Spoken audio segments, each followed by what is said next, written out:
The Cleveland Guardians are one of the last teams left to make a trade at the 2024 trade deadline, and they finally pulled the trigger, acquiring outfielder Lane Thomas from the Washington Nationals.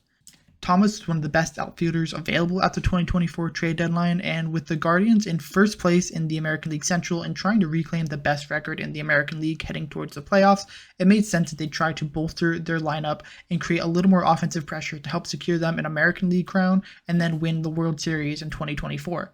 The Nationals, on the other hand, are close to entering a competitive window, and trading away Lane Thomas will allow them to get a couple more depth pieces in their minor leagues and potentially get a couple impact players who can go ahead and win them a World Series in a couple years, given that 2024 is not going to be their year. In exchange for Thomas's services, the Guardians are trading away one of the most hyped high school pitching prospects of the 2023 MLB Draft and two other prospects that the Nationals are hoping are going to propel them towards the postseason in the coming years.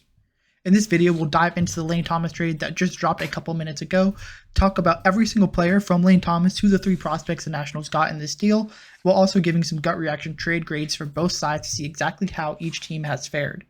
Before we begin, it would mean a lot if you could subscribe to the channel. It's the easiest way to show support for me, and will also get you some really great baseball content, not only for this trade deadline, but also throughout the entire year, and get you more videos from not only me, but other great creators out there as well. Without further ado, let's dive into the Lane Thomas trade that just got announced a couple minutes ago. With only a year and a half left on his deal, people are curious as to whether the Nationals would trade Lane Thomas now or potentially keep him for either a postseason run in 2025 for a wildcard spot or trade him this offseason or at the 2025 trade deadline. But they decided to cash in while the iron was hot, while the market was definitely in favor of the people selling, and cashed in on a Lane Thomas trade to one of the American League's best contenders. Thomas comes at a decent price tag. He's entering his final year of arbitration next year at age 29. He's currently only making just shy of $5.5 million. He'll make more than that next year, but that's not a super hefty price for someone who is a very good player and someone who will contribute very positively for the Cleveland Guardians. He's played in 77 games so far this year, and although he does lead the major leagues in caught stealings with 12, he has 28 stolen bases so far already this year, and his slash line is definitely respectable. A 253, 331, 407 slash line leads to a 112 OPS plus, meaning his on-base plus slugging is 12% better than league average, while playing some decent defense in right field as well. Although he doesn't have the best defensive range, his arm strength is really where he picks up value, with an average arm strength of 92.3 miles an hour on competitive throws, which is the 95th percentile. He's also a speed demon with a sprint speed of 29.2 miles an hour, ranking in the top 93rd percentile of all major league players in 2024. His biggest areas of improvement in 2024 have been on his strikeout and walk rate. In 2024, his strikeout rate is 21.1%, which isn't the lowest it can go, but it's decently low for someone who does have a lot of swing and miss in their game, but also comparative to his entire career, it's the lowest since his rookie season in 2019 when he was 23 in St. Louis, which was 18.2%. Throughout his career, his next lowest, besides his 21.1 in 2024, is 22.3 in 2021, and the other numbers 24.5, 25.8. Higher numbers that show that he's actually done a good job of not taking a ton of pitches outside the zone. That's also reflected in his walk rate. This year is 9.4%, whereas in 2023 it's 5.3, 2022 is 7.5. Historically, he's had some better numbers before that in 2020, 2021, but so far he's done a better job than the past two seasons at keeping a better eye on the ball, not swinging at too many pitches outside the zone, taking walks, and striking out less. That has come as a little bit of a hindrance to his power numbers. In 2023, he did hit 28 home runs, so this year only 8.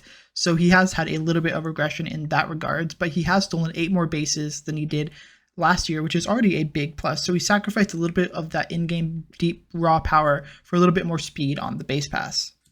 The Nationals are getting 3 players in return for Lane Thomas, the headliner of these being left-handed pitcher Alex Clemmey, who was a high schooler just last year at this time and was selected in the second round, 58th overall, by the Cleveland Guardians in that 2023 MLB Draft, and they signed him for $2.3 million to get him away from his commitment to Vanderbilt University. Scouts were enamored with Clemmey coming out of the 2023 MLB Draft because he had a fastball that had already touched 99 miles an hour, and at 6'6", 205, you could envision that this kid could be someone who could be a frontline starter for years to come.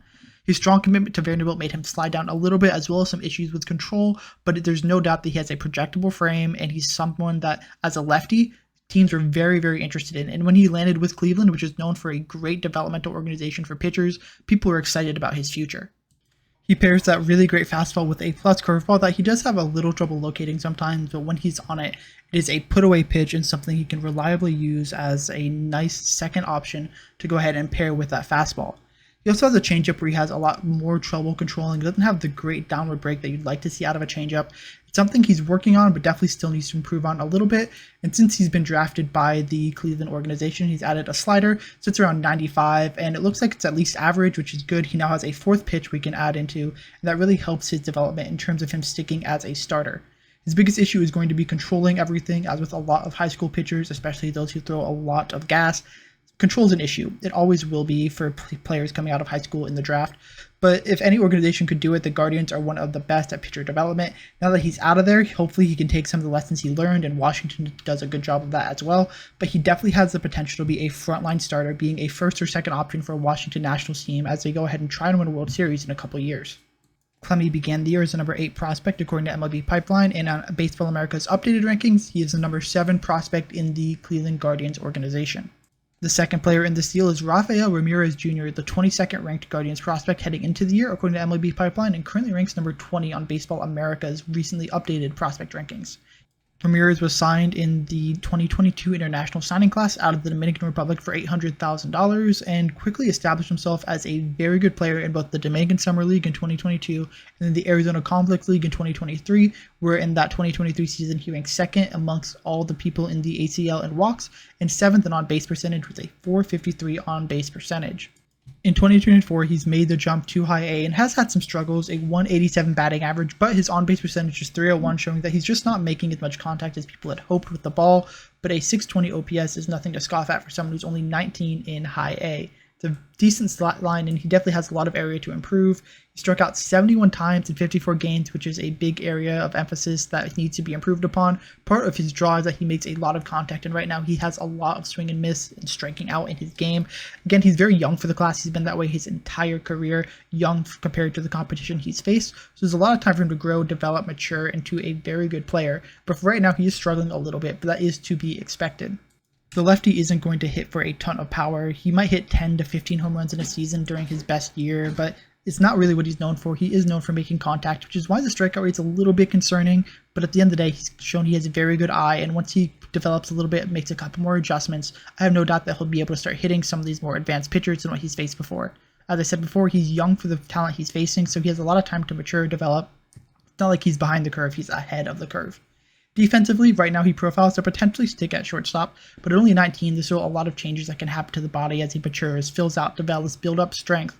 So right now he has the arm strength and the range to stick at shortstop, but a lot of scouts do project him to potentially end up at third base long term simply due to those defensive penalties that come as a shortstop. You have to be a very good shortstop to make it in the major leagues. It's a very hard position to play, and it seems like Ramirez might end up having to move to third because of it.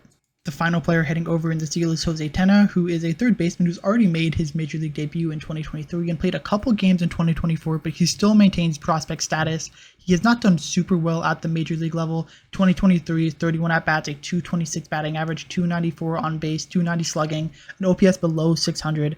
That's not really that great. In 2024, he's only played in 3 games, 4 at-bats, has not gotten a hit yet, and struck out twice in those 4 at-bats, so a little bit concerning, but he is someone who has some intrigue to his profile. Tena is not someone that you're really going to rely on to be an everyday bat in your lineup. He's 5'11", 195, not a super big frame, but he does have some defensive versatility. He can definitely stick at shortstop in the long term, has played some second, has played some third base, and his value really does come as more of a utility player, someone who can play multiple positions, meaning he can give someone like CJ Abrams or Luis Garcia Jr. a day off, or Trey Lipscomb, and with a lot of young talent on this team, and a lot of space available now that they've traded away Jesse Winker and now Lane Thomas, there's playing time available for him to go ahead, contribute to this lineup, and be a potentially impact player in the 6, 7, 8 hole, while Jacob Young does a very good job out of the 9 hole. Now that we've touched on all 4 players in this deal, let's give some grades to these players and these trades and see exactly what team actually made out the best. For the Cleveland Guardians, I'm going to give this trade a solid B. I think Lane Thomas is a solid contributor. You have him for a year and a half, which is definitely a very good thing. I don't think you paid too steep of a price for him. I think giving up Alex Clemmey definitely does hurt, but to get someone who can slot into the 2 spot in your lineup, play some really good right field, potentially give someone like Juanski Noel, who's young, some time off and give him a couple breaks, you're able to get a little bit more roster flexibility, especially because you have a ton of options available on your team.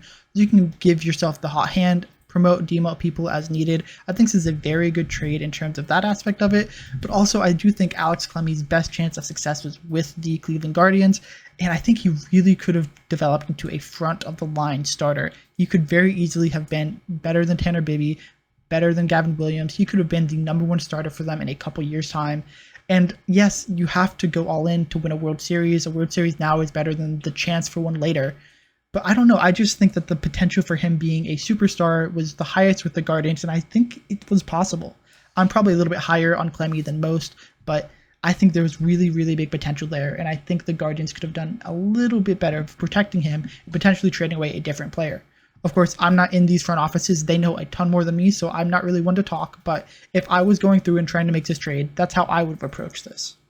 And then for this trade, as a Alex Clemmey enjoyer, I have to give it an A-. I think Jose Tena and Rafael Ramirez Jr. have potential, but I do wonder if they would have done a little bit better trying to consolidate those into a 2-for-1 deal instead of a 3-for-1, have a little bit less options in case something goes wrong, but I do wonder if they could have gotten a prospect that's just better and has a higher ceiling and higher floors than both Ramirez and Tena if they just consolidated a little bit. I am a huge Clemmey supporter. He had some struggles, especially in the beginning of the season with control. He was walking a ton of batters, but it seems like these past couple outings he's really refined that in. He's striking out a lot. He's not walking as many as he used to. I think this is a very good get for the Nationals, especially because they seem to be kind of close to the verge of really competing. If Clemmey can keep up good work, he could be someone who can be making starts in a couple years' time, and if the Nationals' competitive window ends up shifting up a little bit, maybe he's someone that could be traded again as they go ahead and try and retool for a World Series in a couple years. I think that gives them a lot of flexibility. He could be a breakout star, contribute to a World Series, or it can help you acquire the piece that you need to get one. I think that's a fair trade-off, and I think the Nationals should be happy with what they got. Thank you again for getting to the end of this video. This trade deadline has been absolutely wild, and I can't wait to see what the last 24 hours are going to bring. This has been a really interesting trade, and hopefully you enjoyed getting to know a little bit more about all these players. As always, it would really mean a lot if you could subscribe to the channel. It's the easiest way to help me out, and I hope to see you in the very next trade deadline video, which could be coming out the second the next trade drops.